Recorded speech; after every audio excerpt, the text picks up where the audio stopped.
Зустрічайте Адама Мейерса.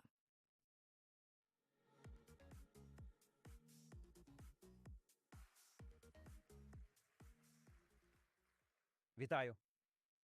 Дякую всім, хто сьогодні приєднався. Знаю, день видався дощовим. Я теж промок під дощем, тож, думаю, ви теж ще підсихаєте. Далі я коротко пройдуся по тому, що ми спостерігаємо, і поясню, як Generative AI уже зараз суттєво впливає на ландшафт загроз та еволюцію сучасних кібератак.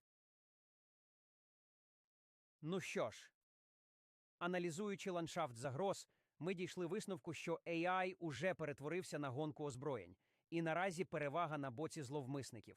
Вони не обмежені процедурами змін, внутрішніми політиками чи бюрократією, тому діють значно швидше і фактично випереджають тих, хто займається захистом. Далі я поясню, як це виглядає на практиці.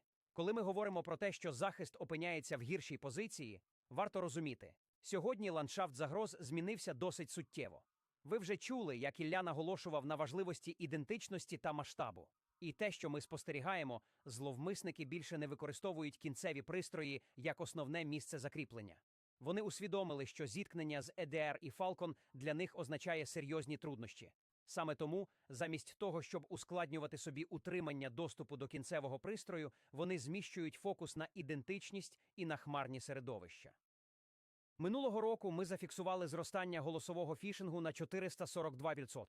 Зазвичай це виглядає так. Зловмисники телефонують у службу підтримки, видають себе за користувача, повідомляють про нібито забутий пароль і домагаються скидання облікового запису. В окремих випадках атакувальники засипають користувача спамом, перевантажують його поштову скриньку, після чого телефонують, видаючи себе за службу підтримки, і пропонують вирішити проблему, надіславши посилання для переходу. Також минулого року ми зафіксували, що 52% уразливостей, які експлуатувалися в атаках, використовувалися для отримання початкового доступу. Значна частина цієї активності походила з Китаю, де посилили програми з розробки експлойтів, націлених на мережеві пристрої. Такі пристрої часто залишаються вразливими і не мають сучасних засобів захисту, що дозволяє зловмисникам отримувати та утримувати доступ на некерованих системах. Багато з них також використовуються для автентифікації, що дає змогу напряму витягувати облікові і автентифікаційні дані. Швидкість – ще один фактор. У 2023 році середній час прориву, тобто період від початкового доступу до компрометації іншої системи, становив 62 хвилини. У 2024 році цей показник скоротився до 48 хвилин, тобто зловмисник став швидшим на 14 хвилин. Я зараз не дуже добре вас бачу через яскраве світло, але якби я попросив підняти руку тих, хто може сказати, що став на 14 хвилин швидше у виявленні, розслідуванні та усуненні загрози, я майже впевнений, що таких рук було б небагато. Крім того, найшвидший зафіксований минулого року час прориву становив 51 секунду. Це надзвичайно швидко. І щоб зрозуміти, чому час прориву має значення, уявіть захист будівлі. На периметрі працює фізична безпека, і якщо зловмисника зупиняють ще на вході, інциденту просто не відбувається. Але якщо вони пройдуть охорону, зайдуть у ліфт і підуть, тепер вам треба йти поверх за поверхом і двері за дверима, щоб з'ясувати, куди вони пішли, що вони зробили, до чого торкнулися? У термінах компанії це реагування на інциденти. Це може зайняти сотні годин і мільйони доларів, щоб повністю розслідувати та витіснити цього зловмисника з мережі. Це дає вам уявлення про те, чому важливо діяти швидко і чому важливо запобігти цьому злому ще до його початку. Отже, 51 секунда – це мало часу. Ми також помітили, що 81% вторгнень, які бачила команда Overwatch, не мали шкідливого ПЗ для доступу. Вони жили за рахунок системи, працюючи вручну.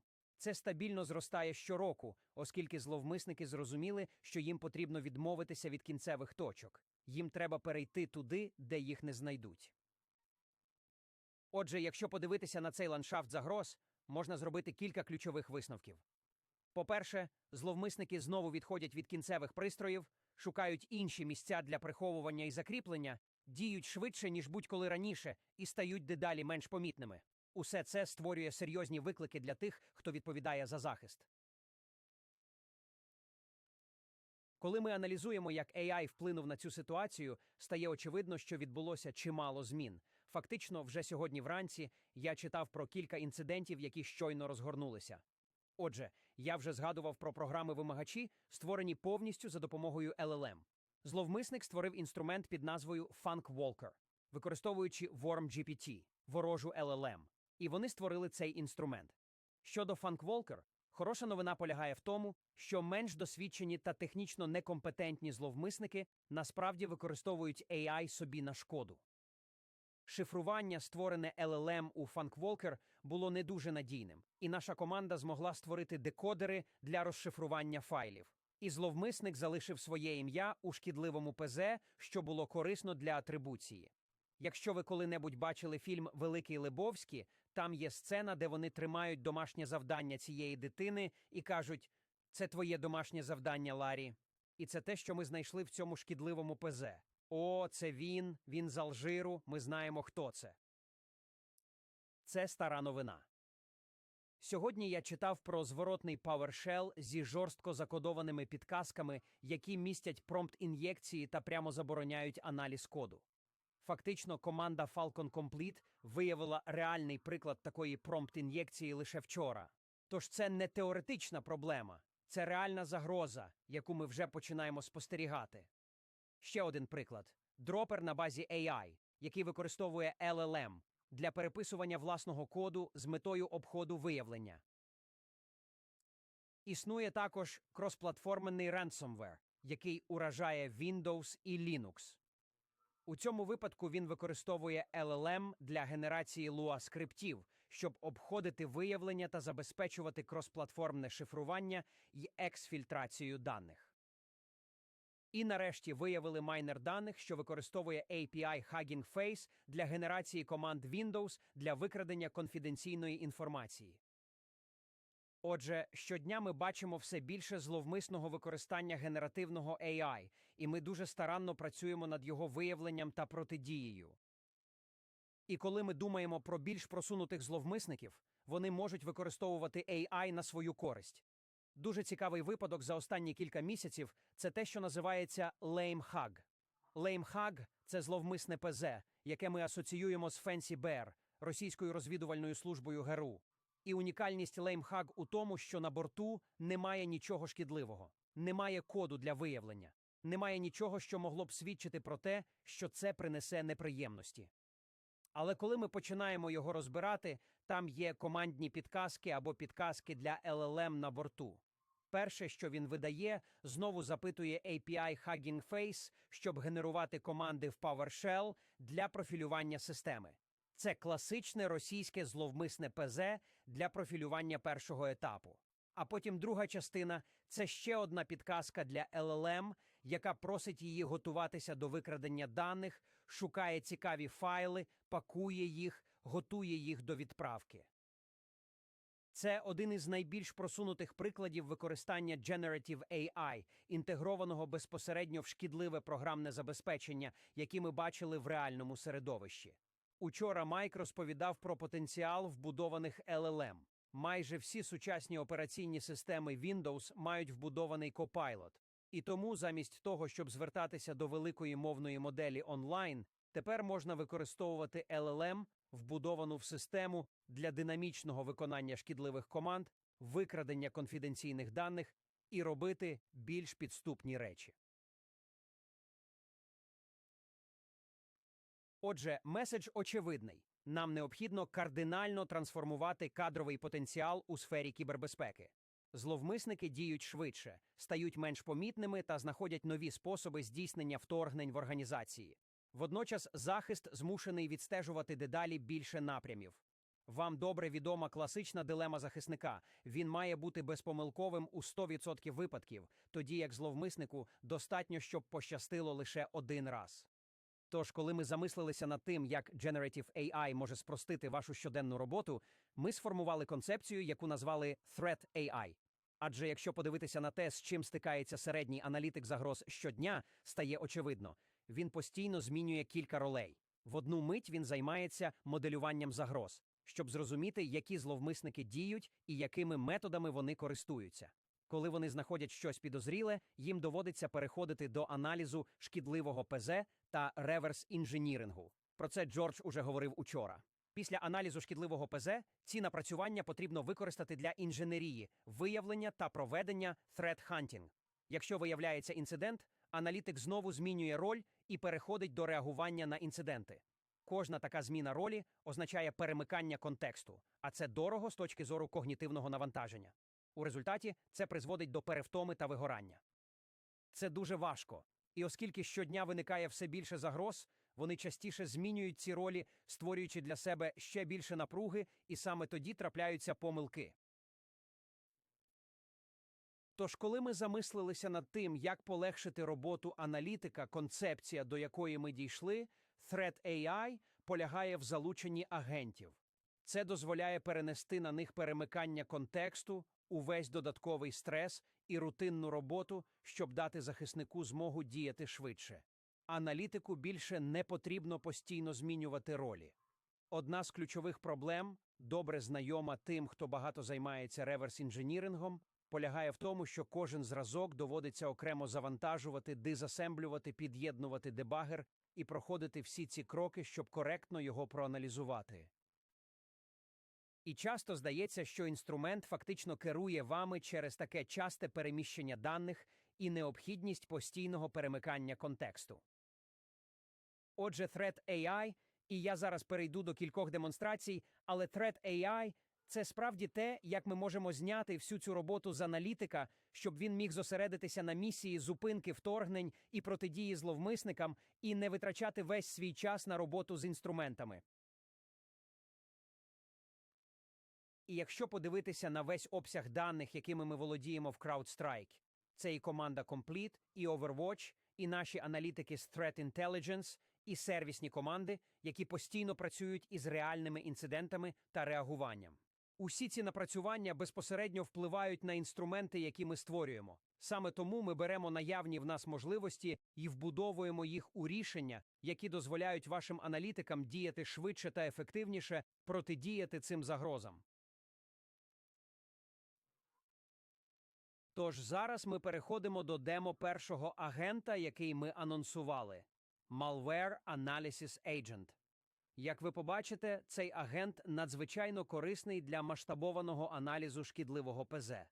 Тож давайте запустимо демо і подивимося, як це працює.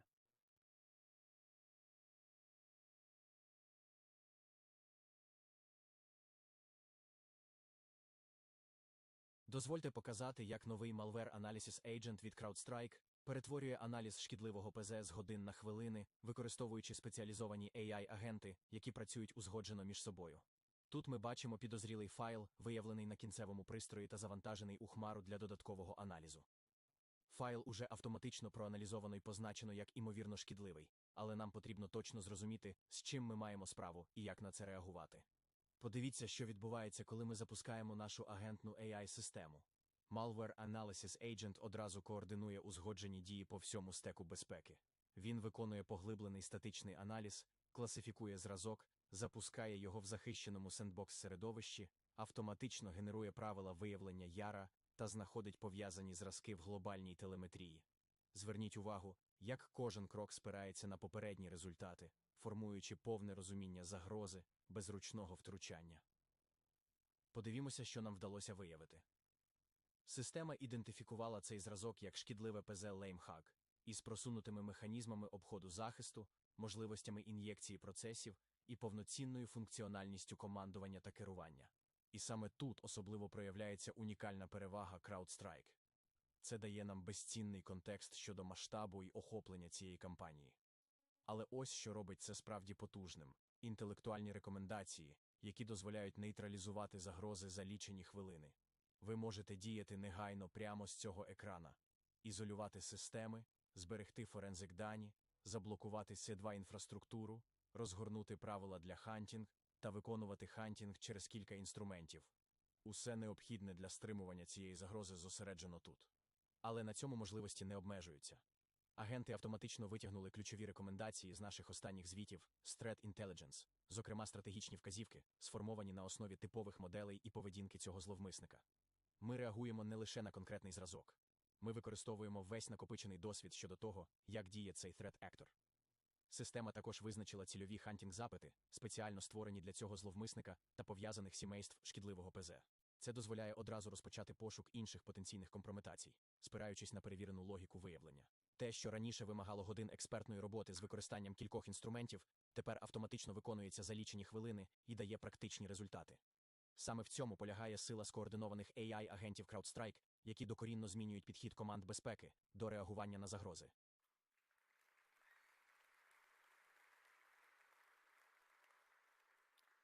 Я думаю, це круто, але подумайте, як це може допомогти всім іншим інструментам безпеки, на які ви покладаєтеся. Мій улюблений варіант використання – це безпека електронної пошти.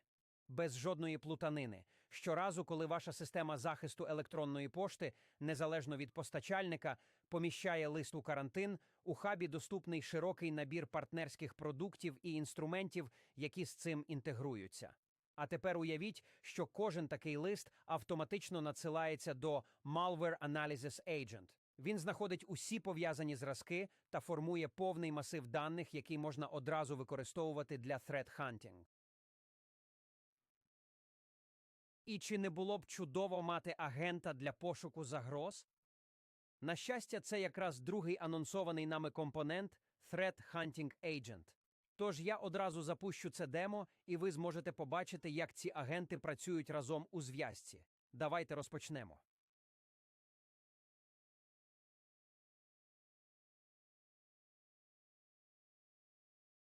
Ефективний threat-hunting завжди вимагав спеціалізованих навичок і значних часових витрат. Більшість команд розуміють, що проактивний пошук загроз необхідний, але часто не знають, з чого почати і як інтерпретувати отримані результати. Hunt Agent повністю змінює цей підхід. Ми принципово переосмислили, як працює Threat Hunting. Замість того, щоб аналітики створювали запити з нуля, вони отримують персоналізовані рекомендації та керівництва для Intelligence-Driven Hunting, побудовані на Adversary Intelligence від CrowdStrike. Усі рекомендації автоматично пріоритизуються з урахуванням зловмисників, які націлюються на вашу галузь, підозрілої активності у вашому середовищі та перевірених шаблонів хантінг. Комплексний огляд усіх доступних хантінг-запитів дозволяє стратегічно планувати програму Threat Hunting, виявляти прогалини в покритті та забезпечувати захист від повного спектра технік, які використовують зловмисники. Візьмімо, наприклад, Mustang Panda, відому групу, яка проводить кампанії з використанням шкідливого ПЗ через USB-носії та націлюється на чутливі дані. Ці хантінг-запити спеціально розроблені для виявлення їхніх характерних технік, а лічильники результатів показують, що підозріла активність уже фіксується у вашому середовищі. Charlotte AI перетворює сирі результати хантінг у експертний аналіз загроз, автоматично зіставляючи виявлене з аналітичними звітами CrowdStrike. Замість того, щоб аналітики вручну досліджували сімейства шкідливого ПЗ та корелювали шаблони атак, наша AI-система миттєво надає експертні зведення, перетворюючи години досліджень на прикладну розвідувальну інформацію. Кожне керівництво містить експертні хантінг-запити та правила різними мовами і у кількох форматах. І на відміну від платформ зі статичними бібліотеками запитів, ми безперервно виконуємо ці пошуки безпосередньо у вашому середовищі. Результати показують потенційні загрози, які система вже виявила та пріоритизувала у фоновому режимі, поки ваші аналітики виконують інші завдання. Розгляньмо один із цих результатів детальніше. Цей хантінг-запит зафіксував підозріле виконання програми, саме такий тип активності, який складні зловмисники використовують для закріплення в системі.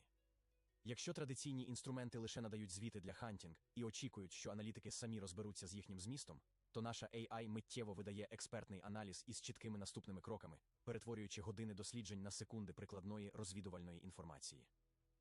Hunt Agent дає змогу кожному аналітику працювати на рівні експертного Threat Hunter, спираючись на неперевершену Adversary Intelligence від CrowdStrike та Charlotte AI. Тепер ваша організація веде проактивний пошук загроз на машинній швидкості, виявляючи їх ще до того, як вони переростають в інциденти.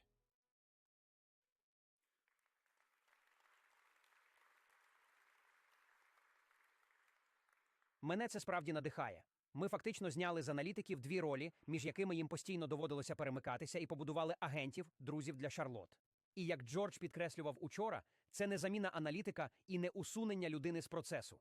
Люди завжди залишатимуться необхідними, щоб застосовувати своє мислення і поєднувати всі ці елементи в єдину картину. Але що тут важливо? Тепер ми маємо повний ланцюг end-to-end. Лист потрапляє в карантин, далі автоматично передається до Malware Analysis Agent, після чого до Threat Hunting Agent. А весь цей процес оркеструється через Charlotte, забезпечуючи узгоджену роботу всіх етапів. У результаті вже за кілька хвилин ви отримуєте поштовий звіт, який охоплює і аналіз шкідливого ПЗ, і threat hunting. Це дозволяє аналітику зосередитися безпосередньо на загрозі, а не на керуванні великою кількістю інструментів. І це лише 2 агенти, які ми вже запустили. У лабораторії ми працюємо над цілою низкою інших, зокрема для напрямів на кшталт моніторингу цифрових ризиків і моделювання загроз. Тож попереду ще багато нових можливостей. Це лише початок, і ми з великим ентузіазмом виводимо це в реальне використання.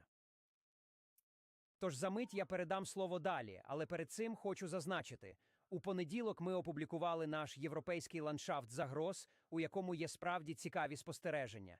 І хоча на заходах із безпеки завжди варто з обережністю ставитися до QR-кодів, цього разу можете сміливо відсканувати код на екрані. Але ми зробили цікаві висновки, про які я розповім.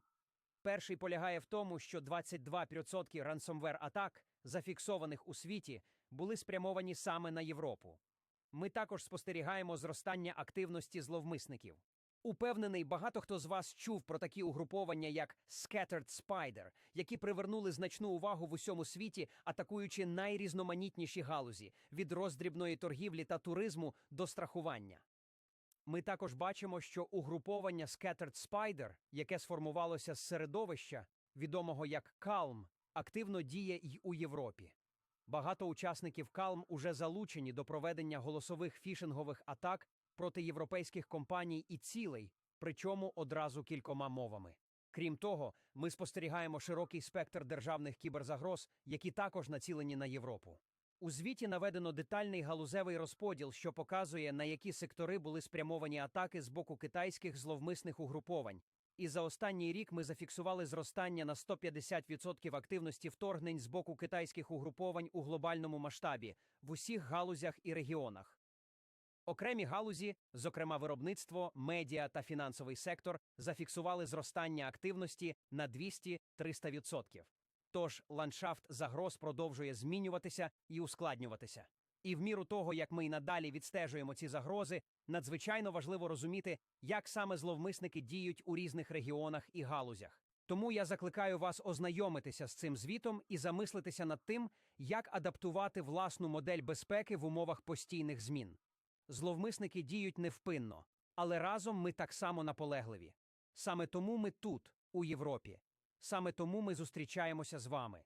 Ми в цій боротьбі разом. Я не бачу перед собою клієнтів, я бачу партнерів. І все, що ми можемо зробити, щоб підтримати вас у протистоянні цим загрозам, захистити ваш бізнес і те, що для вас справді важливо, ми готові зробити. Дякую.